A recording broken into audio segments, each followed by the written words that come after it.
편안하셨습니까?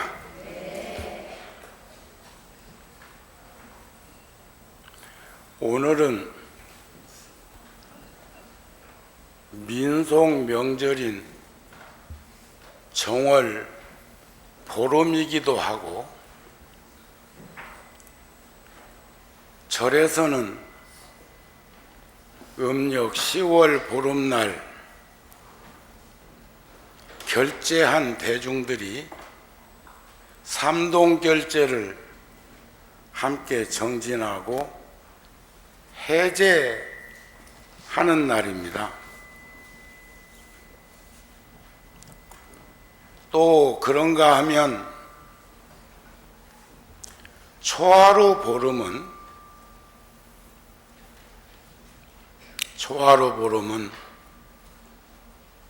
포살일이라고 하고, 부처님 당시부터 결제했다가 해제하는 7월 백중은 자자일이라고 하는데, 북방불교에서는, 남방불교는 우기철에, 덥고 비가 많이 오는 철에 대중이 모여서 함께 정진을 하고, 평소에는 청법하고 그리고 전법의 길을 떠나기도 하고 이렇게 이제 했는데, 북방불교인 이 동북아권으로 와서는 겨울에도 무척 춥고 환경이 모여서 합심해서 살아야 되는 그런 사찰들로 변화해서 겨울 결제도 하게 되었습니다. 그래서 오늘 어제 저녁 함께 공부했던 대중들이 보통 포살은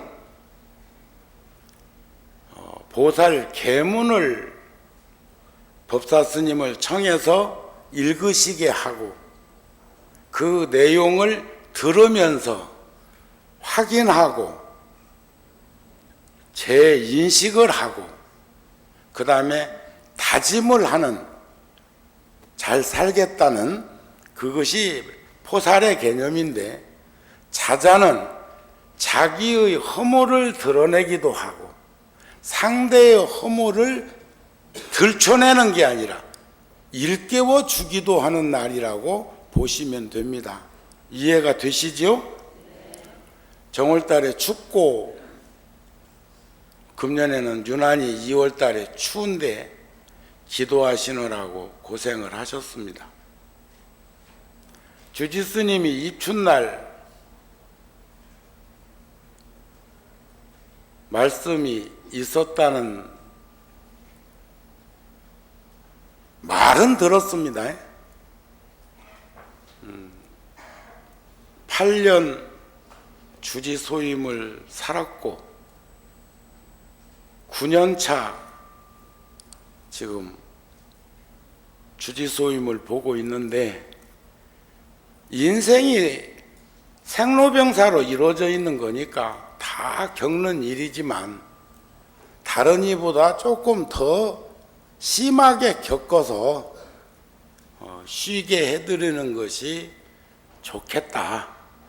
본인도 여러 차례 말씀이 있고, 그래서 제가 오늘 오면서, 지금 제가 정월달에 여러 곳에 포교당, 저하고 인연 있는 곳에 이렇게 정월달에, 물론 구룡사에서는 더 많이 불자들하고 만나게 되지만, 댕기면서 사시기도에 이렇게 참석을 해서 함께 기도를 하고 축원이라도 한번 해드리고, 또 법문이라도 부처님 말씀 전하고 이러려고 했습니다.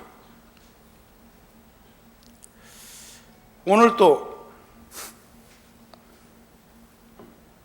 오면서 생각해 보니까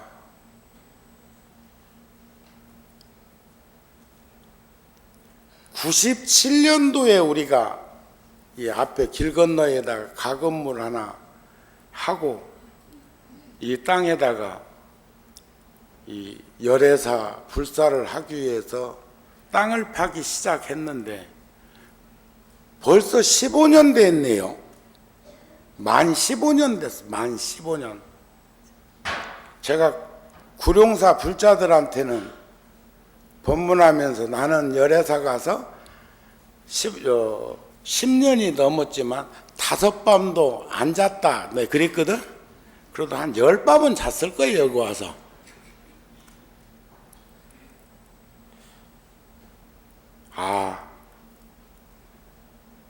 이젠 좀 더 깊은 인연을 맺도록 해야 되겠다는 마음을 자꾸 세우고 있습니다. 이번에 첫날은 가정화합, 둘째 날은 병고액난, 셋째 날은 소원성취, 넷째 날은 재수대통, 다섯째 날은 삼재팔랑, 입춘대길 다 나눠주면서 내가 직접 나눠주면서 그 다음에 그 전날 못 오신 분은 옆에 스님들이 그 불자는 제가 드린 다음에 또 못 받은 거 있으면 이렇게 드리게 하고 해서 눈을 다 마주쳤다고 다. 그런데 수천 명 온 입춘날 또 와서 줄 서 있어.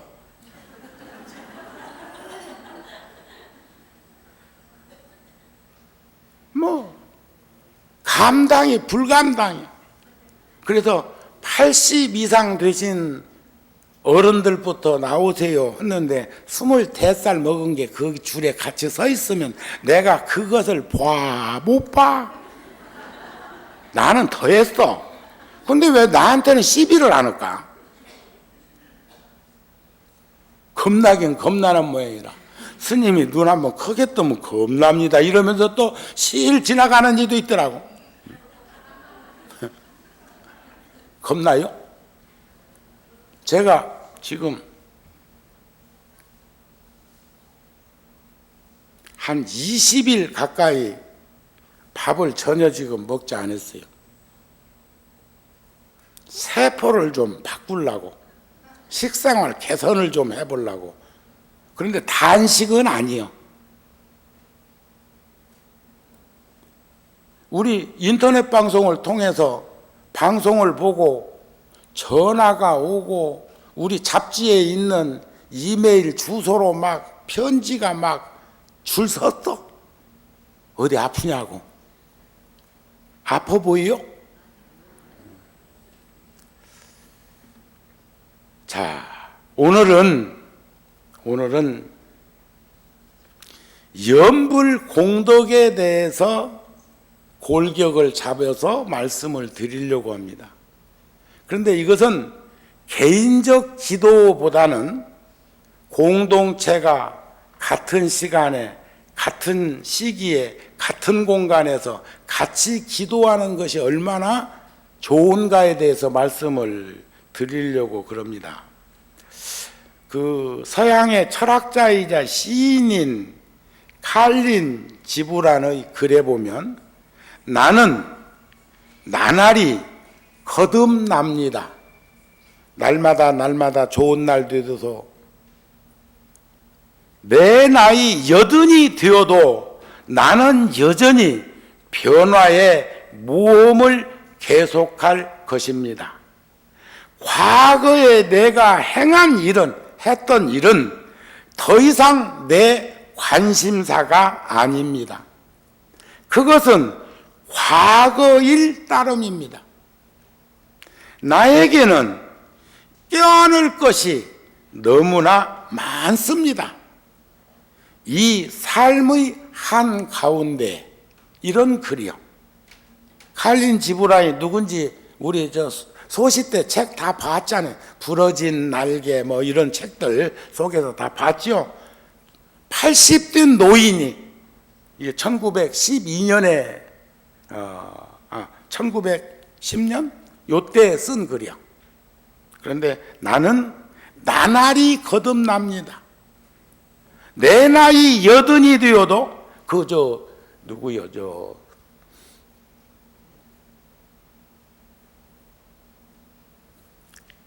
이장이라고 하는 그 가수인 줄 아네.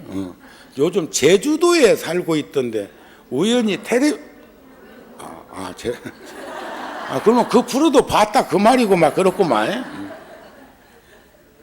울릉도에 사는데 저번에 모 방송에서 아주 좋은 그 시간을 가지는 걸 목격을 했는데 그분 노래 가운데 내 나이 60, 그러니까 내 나이 19, 또 29, 이렇게 해가지고 나이 비대를 쳐가지고, 그러니까 젊은 시절에 60이 넘은 다음에 내 모습을 그리고 내 모습을 바라봤다는 거 굉장하니요. 그분 노래 가운데 늦은 밤 쓸쓸히 창가에 앉아. 에? 아이고 참. 아래층으로 내려갑시다.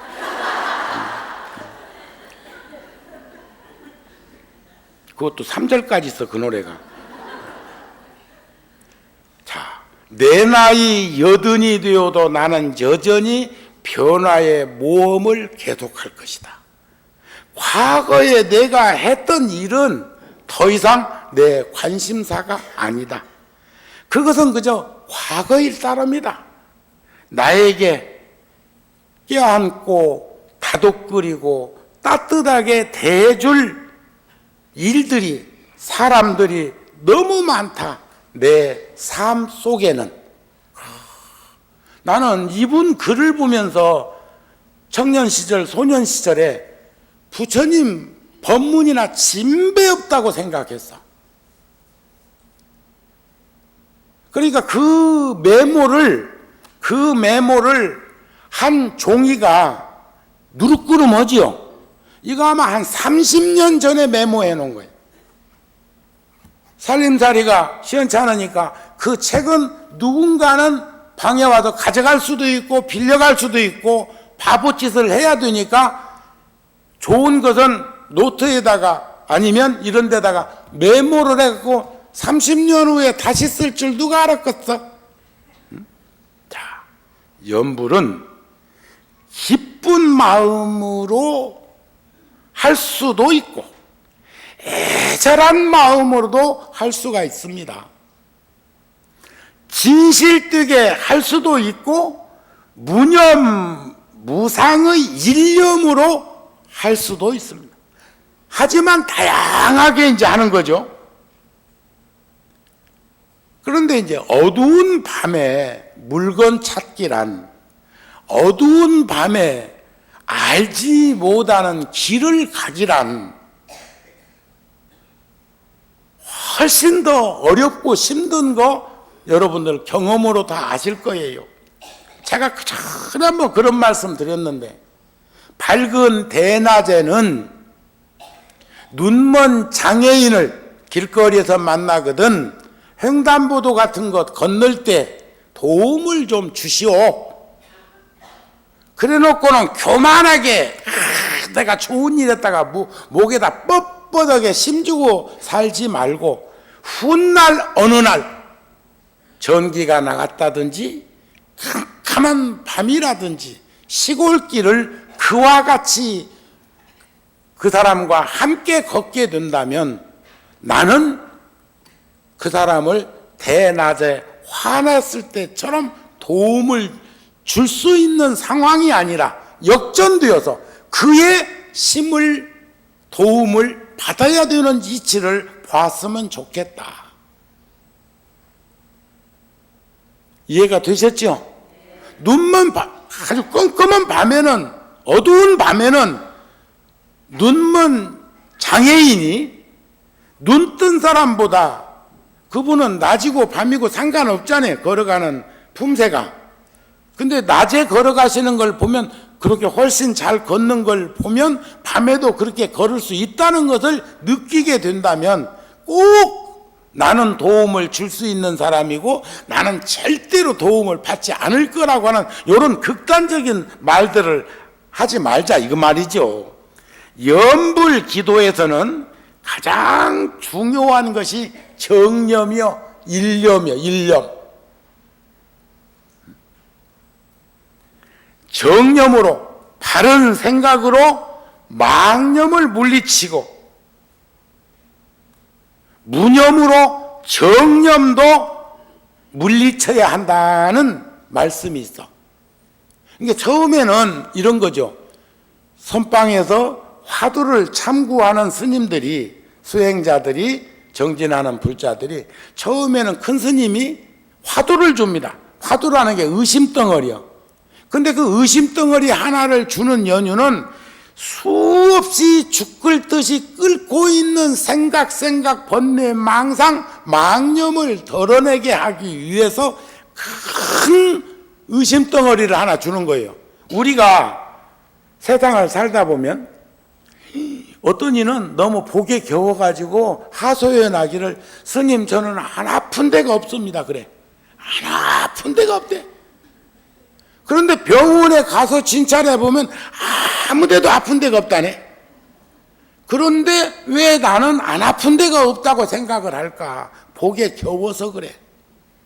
종범 스님 법문 중에 그런 말씀이 있었잖아요. 건강하게 사세요 하는 말씀은 싫어하지 않는 마음, 인정하는 마음, 그것을 수용하는 마음 이런 거라고 그랬어요. 죽음을 목전에 두고도 때가 돼서 죽는갑다 하고 받아들이고 내가 죽으면 아주 가냐? 또 오지. 본전치기만 해도 사람으로 다시 온다? 이런 것을 인과를 믿고 윤회를 부정하지 않는다면 그리고 금생에 잘 살았다면 지옥 갈 일이 없는데 벌벌벌벌벌벌 떨 게 뭐 있냐 이거요. 그런 거 아닌가요? 구체적으로 얘기하면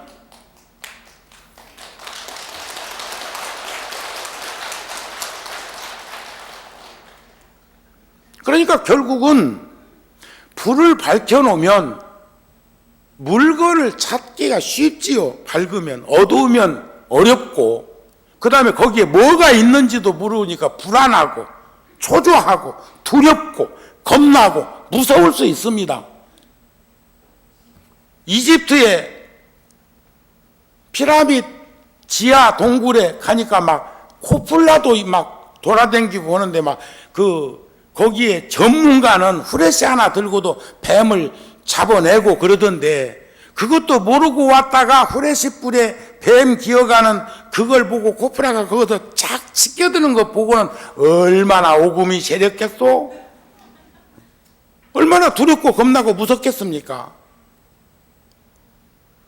그런 것들을 이 기도를 통해서 들여다보자 이게요. 그러니까 나중에는 평생을 화두를 그렇게 의심덩어리를 드는 게 아니고 어느 시점에 가면 행주자와 어묵동정 속에 정진 아닌 것 없고 수행 아닌 것 없고 삼매 아닌 것 없고 선정 아닌 것 없고 반야지에 아닌 것이 없는 경계에 가면 들었다 놓았다 할 것이 없어. 초보 운전자가 기아를 H자로 해가지고 1단, 2단, 3단, 4단이지 숙련된 운전수가 기아 집어넣으면서 지금 1단 들어가나 2단 들어가나 쳐다보지는 않아. 우리 초보 운전할 적에는 기아 넣는 변속 걸 적에 쳐다봐 가면서 힐끔힐끔 하면서 운전을 했지만 훗날에는 자동차 엔진 소리가 발바닥으로 들리는 수가 있습니다. 지금 엔진 오일을 갈아야 될 것인가 말을 것인가를 발바닥에서 느낀다고 귀로 느끼는 게 아니라 듣는 게 꼭 귀로만 듣는 거 아니에요. 보는 것이 눈으로만 보는 게 아니라고요. 그걸 감각이라고 그러죠. 어머니가 밥하고 반찬 만들고 할 적에 꼭 다 먹어봐? 그냥 만드는데도 짜지도 않고 싱겁지도 않고 그런 거 아닙니까? 꼭 밥할 적에 우리 큰절에서는요 가마니 쌀로 밥을 가마솥에다 할 적에 그냥 물 붓고 쌀 씻어서 집어넣고 밥하면 7층 밥 된다? 그러면 가장 밥을 잘하는 방법, 쌀을 불릴 것, 떡쌀 하듯이. 둘째, 솥에다가 눈대중으로 물을 넣고 팔팔 끓일 것. 셋째, 팔팔 끓을 때 그 쌀을 착 집어넣고 큰 불을 빼낼 것. 그러면 뜸 들어갖고 밥 다 돼버려. 그게 가마니밥이야. 가마솥에밥. 근데 그거다가 펄펄 끓는 데다가 쌀 집어넣고는 손으로다가 딱 얹어갖고 여기까지 차면 밥이 잘 된다. 오늘 아침에 신문에 보니까 북한에서 탈출한 그 배고픈 청장년들이 동상에 걸려가지고 불 피워놓은 데 가서 얼었던 발을 쪼이다가 신발하고 발하고 같이 타고 있는데도 모르는 것 아침 신문에 났대. 세상이 사바세계는 그런 세상이라고 치부만 할 일이 아니죠. 그러니까 여기서 무념무상이라는 말은 생멸이 없고 증감이 없고 미추가 없고 대소가 없고 장단이 없는 생멸이 없는, 만들어졌다 없어졌다 성주개공이나 생로병사나 생주이멸처럼 왔다 갔다 하는 이런 현상으로 변화되어지는 것이 아닌 것을 무념무상이라고 하고 그것을 일념이라고도 한다. 이런 거 할 때마다 이제 금년 3월달 또 이제 불교대학 경전 공부하십시다. 하십시다. 다 했어? 해 맞췄어? 그러세요? 그런 거요? 제가 오늘 본래 주지스님 법문 잡힌 날인데 내가 낚아챘어. 제가 열애사는 그래도 꾸준하게 법회를 오기 때문에 다른 포교당 가느라고 올 수가 없었고 구룡사 불자들한테는 제가 너무 빚이 많아가지고 금년 이제 마지막이 되었으면 좋겠는데 칼린 지분안처럼 60이 넘어서 그분은 80인데도 할 일이 다 있었다고 하니까 그러나 그분은 출가자도 아니잖아요. 나는 요쯤 되면 이제 접어야 되는 거 아닌가? 다 물려주고 이제 본래 나로 돌아가야 되는 거 아닌가요? 내가 어렸을 때부터 꿈꿔왔던 거 걸망 하나 탁 짊어지고 어저께 설악산 신흥사 조실스님께서 오늘 아침 신문에 보니까 선지식을 찾아서 길을 떠나라 그랬는데 그래놓고는 거기다가 뭐라고 말씀을 하셨느냐면 노숙자도 선지식, 거지도 선지식. 어쩌면 그분들하고 친솔하게 이렇게 접근해서 인생을 바라보게 되면 더 훨씬 더 나는 작은 도움을 그분에게 드리고 그분으로부터 세상의 아픈 얘기를 들을 수도 있을 거예요.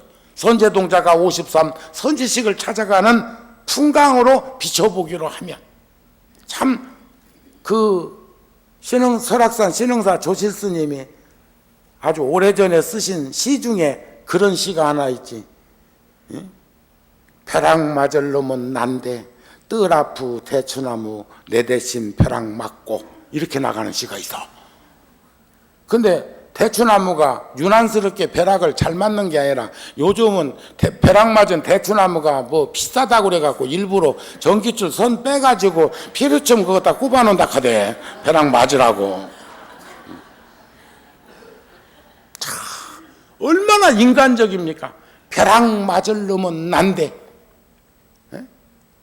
우리는 살면서 불식간에 알게 모르게 어려운 일을 많이 겪기도 하지만 어려운 일을 많이 저지르기도 하지요. 얼마나 양심적이고 얼마나 인간적인 표현이요. 벼락 맞을 놈은 난데 뜰 앞에 대추나무 내 대신 벼락 맞고, 그것도 하나 더 강하게 강조하면 쳐맞고, 어쩌면 그게 씨입니다. 그런 게 얼마나 가슴에 와서 뭉클합니까? 여기서도 무념무상의 연불 기도를 통해서 환히 법렬한 경험을 여러분들도 해보셨죠? 참선하시는 스님들, 간화선 하시든 묵조선을 하시든 환히 법렬해가지고 시간을, 선정산매라는 게 시간이 안 가는 게 아니고, 시계가 있어야 시간이 가는 게 아니고, 시간 가는데 시계가 있으면 시간을 알 수 있는 거죠. 그런 거와 같은 거요. 또 연불 산매에 들어서 시간이 정지되어 있는 게 아니죠. 절하고 기도하고 이렇게 하면서 우리 경험해 보신 분들 있죠. 근데 이번 정월달에는 왜 절에 오라는 날이, 기도하는 날이 이렇게 많아가지고, 또 와서 보니까 사시 기도하기 전에 금강경 또 독송어대, 그걸 100일간이나 오늘까지 한 거요. 아따, 누가 했는가 고생했겠던데.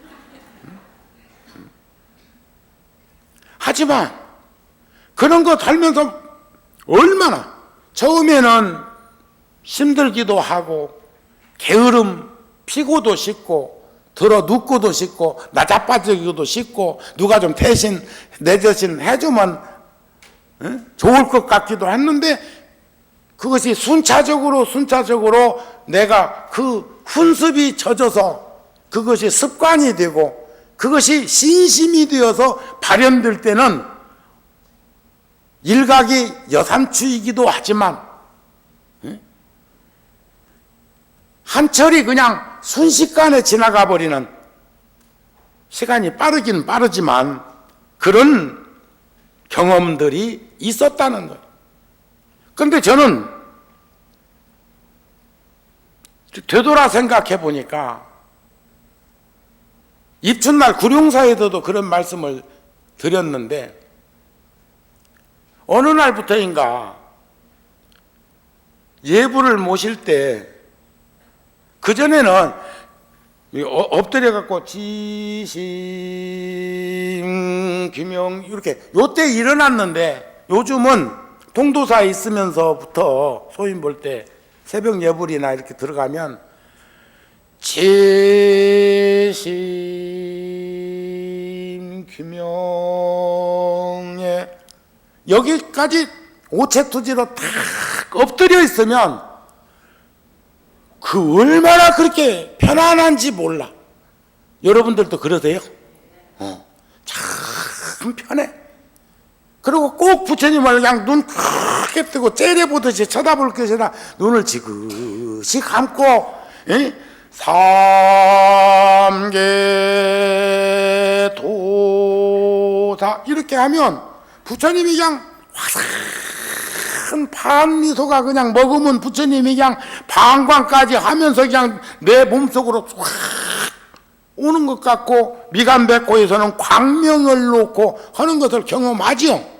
그래서 어떤 불자는 이 불빛에 의해서 미간백호에서 광명이 자기한테 한번 왔다 해서 기도 끝나고 법회 끝나고도 요리 와서 살짝 보고 저리 와서 살짝 보고 뭐는가 싶으면 그 광명 찾아도 댕기더만.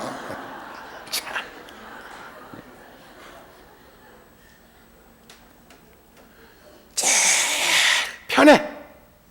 게으름이 없는 불초전의 정진은 진지한 삶의 현장의 노력입니다. 과거생으로부터 이어온 신심입니다. 젊은 시절부터 한삽 한삽, 정우 스님은 복력이, 다른 이들은 보기만 해서 절을 그렇게 많이 세우고 일을 그렇게 많이 한다고 그러는데, 나는 한 번도 내 옆에 포크레인이 와 있은 적이 없고 부르도자가 와갖고 흙 파준 적이 없어. 정우 스님은 니아가에다가 한삽 한삽 퍼담아 가지고 끌고 댕겼어. 그걸 더 요즘 역력하게 느껴. 요즘 힘드시지요? 형편 어려우시지요? 곤란하시지요? 한번 그렇게 올려놓으면 밑으로 내리기 어렵대. 응? 좋은 차 타다가 티코 못한다. 그걸 택시병이라고 그래. 택시병. 횡단보도 하나 건너는데도 택시 서 있으면 그거 잡고 타서 기본요금 내고 내리는 놈 있어. 나 봤어. 육교 건너가기 싫어갖고. 그걸 택시병이라고 그러대.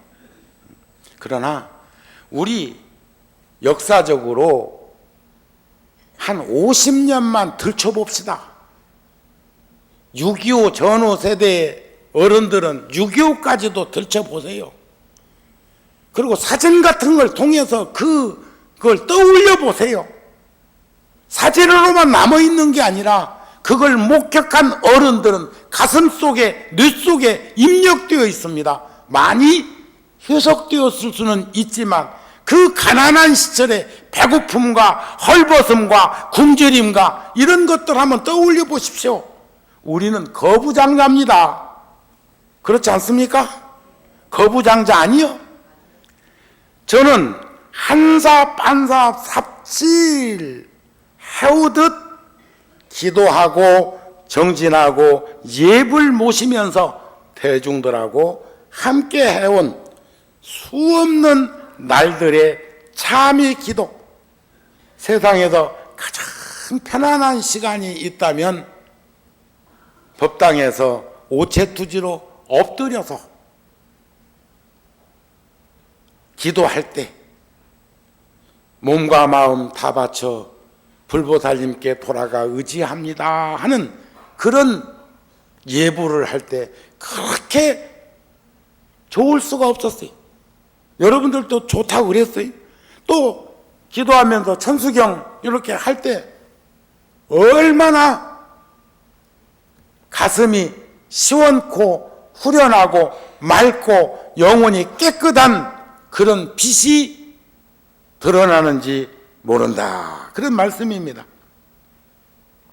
그래서 저는 앞으로도 경건한 몸과 마음으로 불보살님 전에 기도를 하면서 살아갈 수 있는 그런 복된 시간이 저에게 앞으로도 주어지기를 늘 희망하고 있습니다. 화엄경에 보면 바르게 볼 수 있는 눈, 안목 있는 눈, 이번 2월달 우리 잡지에 4가지 법에 의지하라는 그 말씀은 지혜 있는 이에게, 지혜의 눈을 가진 이에게 말씀하시는 게 아니라 주간 범부 중생들에게 말씀하시라 하시는 거라고 부처님도 지적을 하셨습니다. 바르게 볼 수 있는 눈이란 어떤 것일까? 사람들은 모든 것이 덧없다는 사실을 모르기 때문에 무상하다는 것이 덧없다는 거죠. 부질없다는 거죠. 그래서 어떤 이는 그러려니 하고 산다네. 늙으면 늙는 것을 보면서 그러려니 하고 병들면 병드는 것을, 그 남의 것을 그러면 안 돼. 자기 거, 내가 늙는 걸 내 스스로 보면서, 아셨습니까? 내가 병드는 것을 내 스스로 보면서, 내가 죽음을 목전에 두고 스스로 보면서 그러려니 할 정도 되면 도인인데, 남의 것을 보면 구렁이 담 넘어가는 것이 인생살이고, 처삼촌 벌초듯이, 본래 벌초는 왼손으로 잡고 오른손으로 낫지를 해야 풀이 이쁘게 깎이거든요.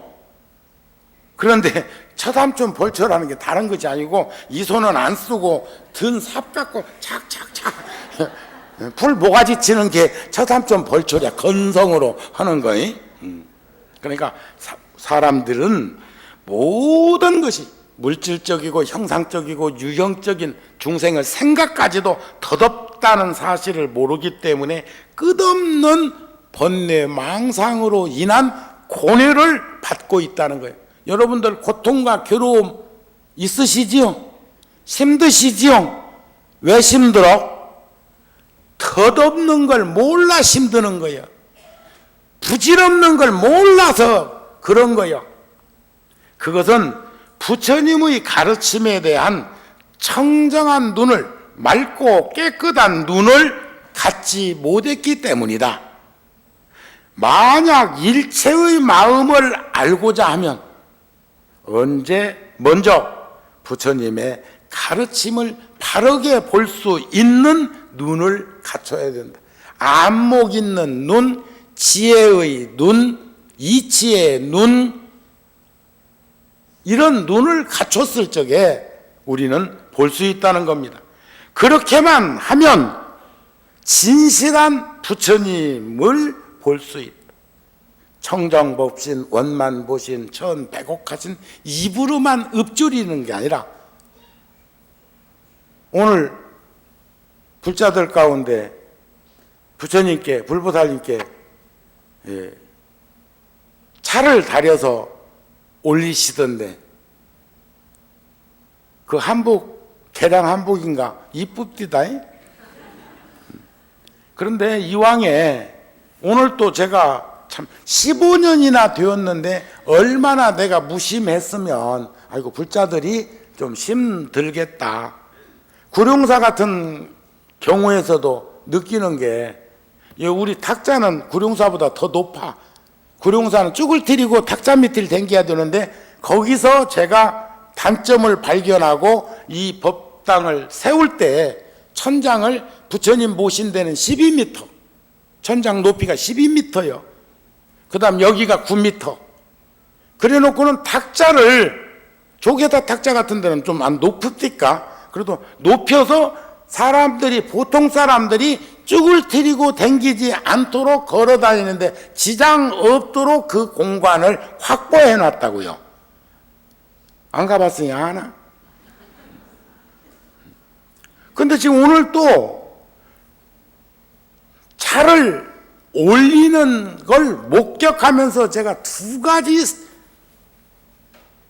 것을 발견했어. 하나는 지금 저렇게 받침대 놓은 걸 이렇게 받고 올라갈 수 있는 것을 3개만 더 갖다가 놓으면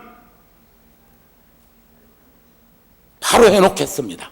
뭐 선거 공약하는 것 같네.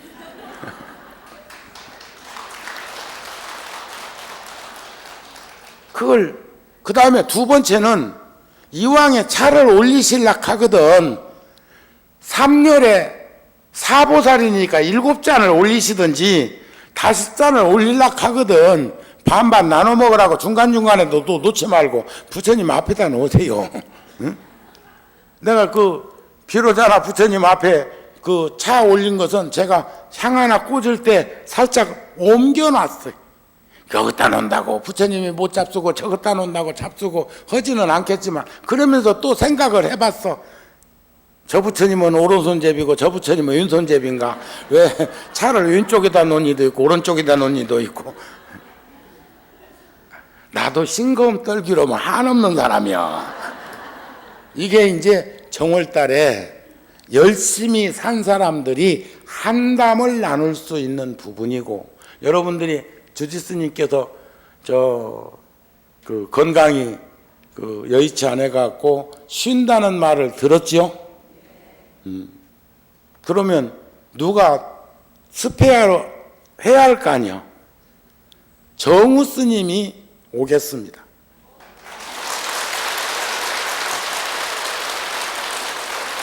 하지만 나는 주지는 아니요. 주지는 아니요. 주지 스님은 각현 스님이 주지. 그리고 인연 깊은 스님들 가운데에서 각현 스님의 무거운 주지짐을 덜어내기 위해서 좋은 소임자를 찾아보겠습니다.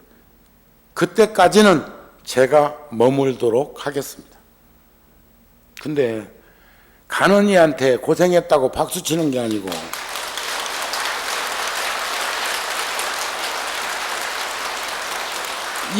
이게 엄마는 범부 중생들의 소견머리라. 응? 에스니한테 박수를 쳐야지. 그래, 다이아가 펑크 나가지고, 그거 잠시, 갈아 끼어들여서 여기서 저기까지 땜빵으로 갈 때까지만 한다고 그러는데 거기다가 그냥 인생을 다 맡기려고 그래? 말이 그렇다 그 말이여. 나도 존중돼야지. 자, 만약 부처님을 보고서 우리가 관념을 통해서 형상을 그릴 수 있는 생물은 오직 인간입니다. 요즘은 태국에서 코끼리 그리대. 코 갖고 붓 찍어가지고 화면에 보니까 그림에 지가 지를 나무도 그리고 근데 그 비싸게 또 팔린다 하네. 자, 별일이요. 그러나 다 지각작용이 있는 건 아셔야 돼요. 아셨습니까? 만약 자기 마음에 집착하지 않으면 진실을 깨달을 수가 있다. 무엇이 진실이냐면 정직한 사람이 성실하게 살아가는 모습, 정직과 성실의 융합이 바로 진실이에요. 진실이 다른 게 아니라 고로 자기 자신을 우리는 아껴야 되는데 요즘 보면 자기 자신을 아끼다 넘쳐가지고 나중에는 긁어부스럼 만들어가지고 미리 그냥 흔차 만들어버리는 이도 있고 폐차장에 일찍 갔다가 던져버리는 이도 있더라고. 새 차를 아직도 한참 닦고 조이고 기름치면 한참 몇십 년 더 쓸 수 있는 이 인간 자동차를 갖다가 폐차장에다 갖다 쳐박아버리더라니까. 왜냐하면 어느 날 폐차 될 거라고. 17층에서 그냥 툭 떨어져서 폐차장으로 가버리대. 요즘 왜 그런 일들이 자꾸 생기나 몰라. 자, 우리는 내가 나를 존중하고 내가 나를 아끼는 사람이 선지식의 가르침도 따를 수 있다는 거죠. 진실로 자기 자신을 생각하는 사람이라면 나쁜 업을 멀리하고 나쁜 짓을 멀리하고 선행을 쌓으면 그 마음은 항상 편안할 것입니다. 진실로 자기 자신을 사랑하는 사람이라면 주위로부터 자기 자신을 지킬 줄 알아야 할 것이다. 아셨죠? 잡아함경에 나오는 말씀을 제가 전해드린 잡아함경에 보면 진실로 나를 사랑하는 사람이라면 환경으로부터 주위로부터 자기 자신을 지킬 줄 아는 사람이어야 나를 사랑하는 사람. 그 사람이 다른 사람도 지켜줄 수 있고 가족도 지켜줄 수 있고 이웃도 지켜줄 수 있는 사람이라는 거죠. 그런 사람이 화엄경에서는 누구든지 선지식의 가르침에 순종하면 모든 의심과 두려움이 없어지고 편안한 마음이 흔들리지 않을 것이고 이런 사람들은 광대한 엄청난 불가사의한 이익을 얻으리니 우리는 결국 유없는 깨달음을 보리수화에서 이루신 부처님 같은 경계를 증득해야 되는 것이다. 그러기 위해서는 우리는 누군가를 돕기 위해서 태어난 인간 세상에 있을 때 좀 더 값지고 소중한 인연들을 살피면서 살았으면 좋겠네요. 벌써 개육에도 없던 말씀들이 자자포살 말씀을 하다가 시간이 많이 지나가서 다음 시간에 말씀을 드리기로 하고 제가 기도, 연불, 공덕, 삼매 그것은 스티븐슨 본드라고 하는 이가 써놓은 글에 보면 이 책은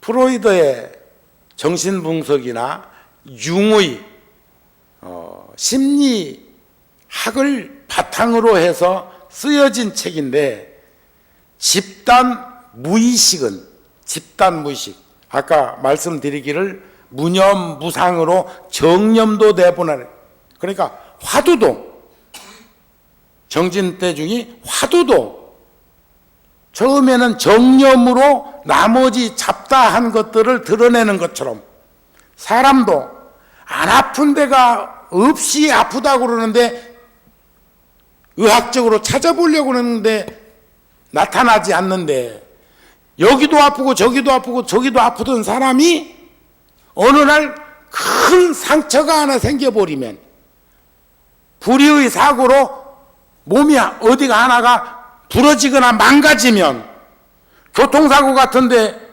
당했을 적에 수없이 다쳤는데도 평소 같으면 전부가 다 죽을 만큼 아플 상처인데도 엄청나게 크게 다쳐 아픈 데가 있으면 소소하게 망가진 것은 아픈 것도 아니요. 그런 경험 없으시지요? 있어서는 안 돼. 아셨습니까? 그전에는 있었더라도 앞으로는 그런 일 없이 살도록 우리 함께 기도하십시다. 큰 묘한 거예요. 그러니까 죽글튼 번뇌 망상도 엄청난 번뇌를 들어가지고 그것은 번뇌도 아닌 걸로 만들어 놓고 망상도 아닌 것도 만들어 놓은 게 정념으로 다스린 거예요. 망념을. 그런데 나중에 무념무상 한결같은 그 마음, 생멸이 없고 증감이 없고 미추가 없고 대소가 없는 그 마음으로 정념조차도 버린다는 생각 없이 놓아버린단 말이에요. 이해가 되십니까? 그게 진정한 삼매라는 거예요. 선정이라는 게 다른 게 아니에요. 종범 스님 며칠 전에 법문 가운데, 육바람일 가운데 보시와 지게 말씀을 하시고, 구룡사에서 그 다음에 인욕 정진에 대해서는 다 아는 거니까 그 응당히 해야 되는 거니까, 어머니 밥 짓는 것 같은 거니까 그 놔두고 선정과 반야에 대해서 말씀을 하시는데, 그렇게 간결하면서도 가슴에 와 남을 수 있다는 건 굉장한 경계입니다. 선정이란 세상이 다 없어져도 거기에 끄들리지 않는 게 선정이요. 선정삼매라는 게. 그러니까 남대문 시장 자갈마당에 가서도 어디 가서도 흔들림 없이 일념, 정념, 무념, 무상으로 살 수 있는 경계가 선정삼매요. 반야지혜는 다른 게 아니라, 반야지혜가 있으면 언하에 다 안다는 거예요. 보고 듣고 이런 감각기관을 사용하지 않고도 다 알 수 있는 게 반야지혜라는 말씀을 하는데 공감이 되었어요. 그렇다. 지혜에 대해서는 그렇다 치더라도 선정삼매에 들면 어떤 데도 시비에 휘말리지 않는다는 거지. 까마귀가 검으면 까마귀는 검은 거지. 해오라기가 시면 해오라기는 신 거지. 검은 것은 모자라고 신 건 남은 겁니까? 남는 거요? 까마귀 검다 말고 해오라기 시다 말라. 검은들 모자라고 시다고 남은 소냐? 할 일 없는 사람들이 옳다 그렇다 하더라. 이건 분별 식심 가지고 안 되는 그런 경계를 단편적으로 딱 집어서 말씀하시는데 너무 가슴에 와서 닿았단 말이죠. 그런데 제가 지금 정념으로 망념을 드러내고 무념무상이라는 것을 꼭 사족을 달면 한결같은 마음, 일념 만년이라는 시간도 한 생각으로 갈 수 있는 그것을 무념무상이라고 표기를 해서 그렇게 예불 하고 기도하고 정진하면 이런 거죠. 거기에 공덕삼매가 어떻게 이루어지는 것인가 하는 것을 말하고자 했는데 오늘 시간이 부족해갖고 이제 천상 다음 시간에 얘기를 해야 되겠다 그런 얘기요. 그러면서도 예고는 해놔야 돼. 연결은 지어야 돼. 그리고 이 법문을 꼭 열애사 와서만 해야 되는 게 아니요. 지금 다음 주 이번 주 일요일 날은 또 이제 저기 인천 보명사가 그 다음 주는 또 조계사 가고 바빠. 바빠. 그 다음 주는 또 저기 저 분당 장안사 가고, 어저께는 이 연화사 갔다 왔고, 바빠. 그게 안 보이면 다른 포교당 가고 법문으로 간 줄 아세요? 내가 열애사 와 있을 때는 새벽 예불 꼭 나오겠습니다. 그러니까 여러분들도 새벽 예불 나와갖고 어쩌다가 나 보면 아 여기 있구나 그렇게 참 오게 하는 방법도 가지각지로 쓴다. 자, 그런데 그분의 글에 보니까 집단 무의식,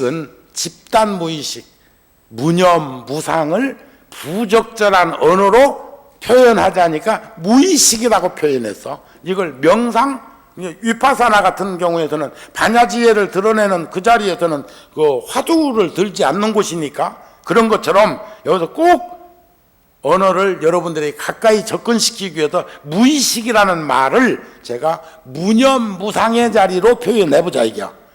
그 사람들은 어떤 경계에서 썼는가는 몰라도 그런데 그 내용을 들여다보니까 그렇겠다는 생각이 들어. 집단, 단체, 공동체, 여럿이, 이 말이 집단이죠.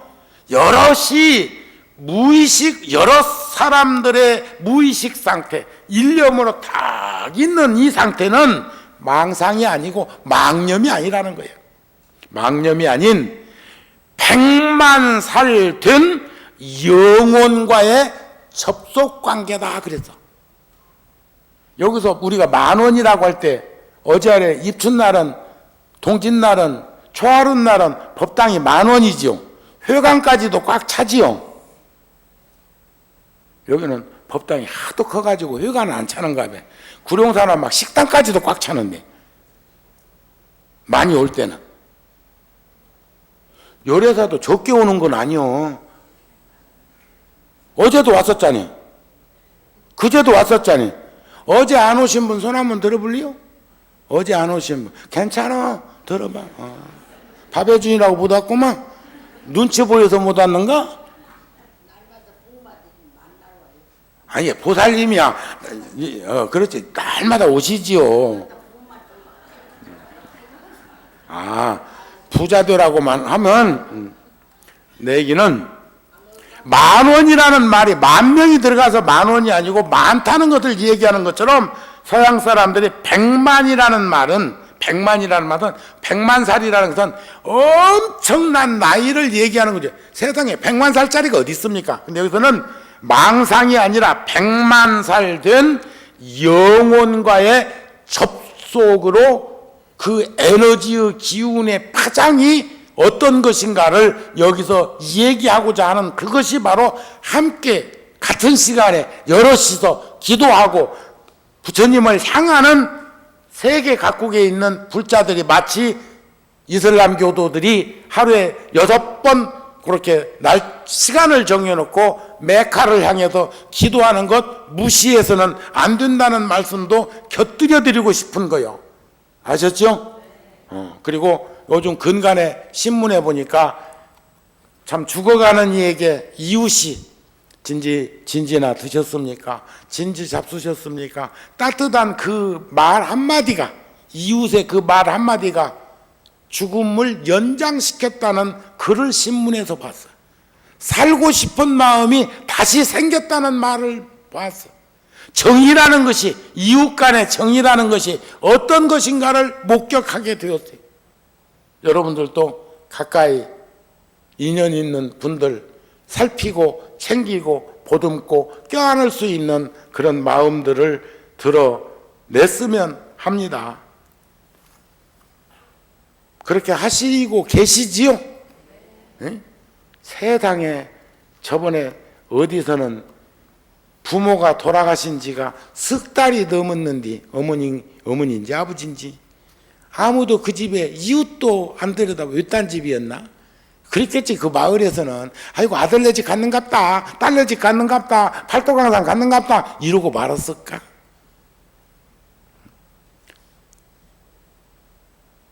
몇 달 만에 발견을, 돌아가신 그 모습을 발견하는 이웃들하고 살라면 깎아먹었소니? 그래야 안 그래요? 자, 서로 좀 살피고 챙기면서 사실 수 있었으면 좋겠고, 끝으로 어제 아래 신문에 보니까 제가 오늘 웃음에 대한 얘기도 좀 드리려고 했는데 다음에 인연이 다음엔 하기로 하고, 애기 얘기는 해주고 가야 되겠어. 전생하고 연결지어져 있다는 그 본성을 얘기하고 싶어서 그러는 거예요. 한결같이 살아가는 것이 얼마나 좋은 것인가를 말하기 위한 거예요. 아기도 안다. 웃어야 살아남는다는 걸, 이런 글이요. 웃음의 심리학이라고 하는 책에 단락 잡힌 제목이 아기도 안다. 웃어야 살아남는다는 걸. 우는 놈이 좋아. 웃는 놈이 좋아. 그런데 그 웃음도 과학이 돼요. 얼굴에는 43가지의 근육이 있는데, 웃음을 관여하는 근육은 여기 큰 광대뼈의 근육이랴. 근데 관상학적으로는 요것 나오면 심술품이네, 심술. 요것이 내민 사람은 심술이 많다고 그래. 정우 스님도 몇 킬로 이렇게 체중이 이렇게 모으다 보니까 끄트머리 있는 것, 저축해 놓은 것, 끄트머리 빼먹고, 손끝, 발끝, 이런 데서부터 먼저 영양소를 빼가다 보니까 볼태기도 많이 작아진 게 세수해 보면 알겠어. 그전에는 이렇게 두 손바닥 갖고 이렇게 안 쌓였거든. 90kg 넘을 때는. 근데 요즘은 두 손바닥 안에 들어오네.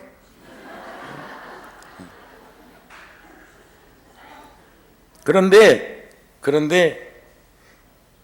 입꼬리에 붙어있는 이 근육이 입을 위로 비스듬하게 잡아당기면서 기본적인 웃음을 위한 친숙한 입술 곡선이 만들어진대요. 근데 그 애기가 누가 어디서 배웠거든. 지가 거울을 바꿨어. 근데 그 애기들도 웃는 거 보면 저절로 이게 싹 올라가잖아요, 이렇게. 그죠? 근데 어떤 사람 웃는 것 보면 비웃는 웃음 같은 건 절대 입꼬리가 2개가 안 올라가. 이렇게 틀어져, 이렇게. 안면 마비 온 것처럼. 비앙거린다든지 교만하다든지 그러니까 억지로 웃는다든지 이러면 다 압니다. 여러분들도 아시죠? 그러니까 그런 마음을 억지로 외형적으로 거울 보고라도 훈련도 해야 되겠지만, 제가 드리는 말씀은 아까 말씀드린 대로 기도하면서 편안한 그 마음이 들고 환히 법련한 그 마음이 발현되고, 지신규명련의 지심정리의 공양이라고 하는 그런 부처님 전에 공양을 올릴 때 스님들과 함께 하면 얼마나 세상에, 나는 그 짧은 시간이 그렇게 안온하고 넉넉하고 편안할 줄 누가 알았겠소. 세상에서 가장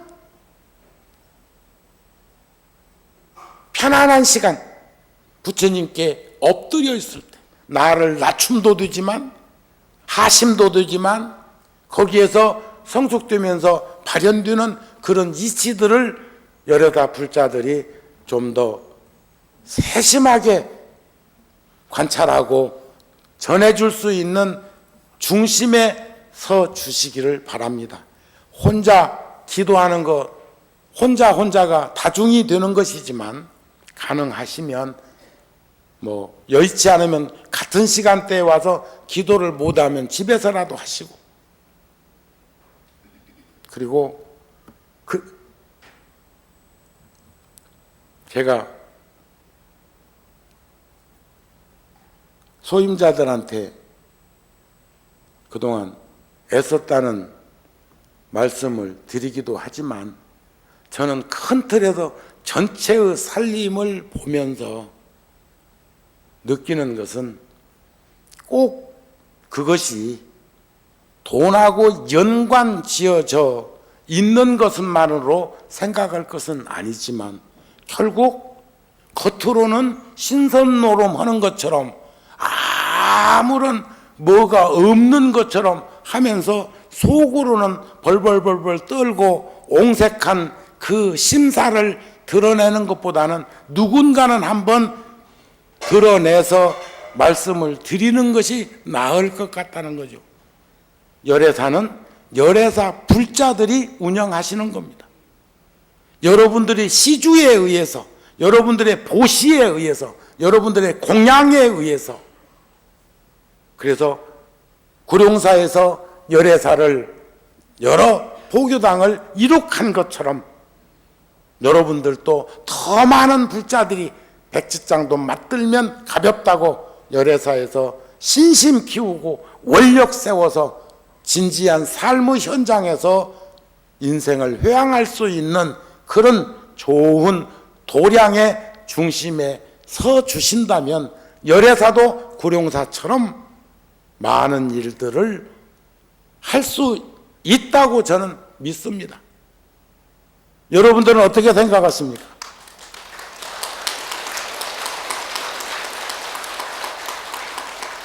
다시는 이런 말들이 여러분들 귀에 들리지 않도록 스스로가 모르는 것 같아서 내가 가르쳐 주는 거니까 이제는 그 가르침을 실생활에 투영해 주시기 바랍니다. 오늘 새로 오신 불자나 또는 저를 처음 보신 분 있으면 한번 일어나세요. 처음 오셨거나 정우 스님 처음 보신 분 한번 일어나 보세요. 잘 오셨습니다. 성불하십시오.